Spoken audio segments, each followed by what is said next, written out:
कला दर्पण न्यूज।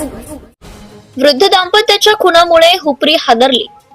हुपरी येथील महावीर नगर परिसरात काल पहाटेच्या सुमारास घडलेल्या एका धक्कादायक घटनेने संपूर्ण हुपरी परिसरासह पंचक्रोशी हादरून गेलाय। मुलानेच आपल्या वृद्ध आई वडिलांचा अत्यंत निर्घृणपणे खून केल्याची घटना काल पहाटे 5:15च्या सुमारास उघडकीस आली आहे। खून केल्यानंतर संशयिताने स्वतःहून हुपरी पोलीस ठाण्यात हजर होत गुन्ह्याची कबुली दिल्याने एकच खळबळ उडाली आहे। या घटनेत विजयमाला नारायण भोसले वय 70 वर्ष आणि नारायण गणपतराव भोसले वय 78 वर्ष या वृद्ध दाम्पत्याचा जागीच मृत्यू झालाय। तर या दुहेरी हत्ये प्रकरणी त्यांचा मुलगा सुनील नारायण भोसले वय 48 वर्ष याला पोलिसांनी ताब्यात घेतले आहे।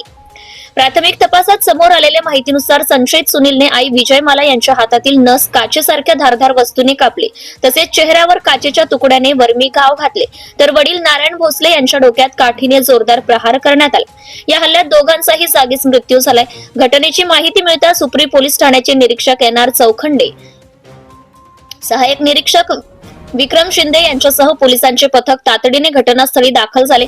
फॉरेन्सिक लॅबचे पथकही घटनास्थळी पोहोचून पुरावे संकलित करण्यात आले।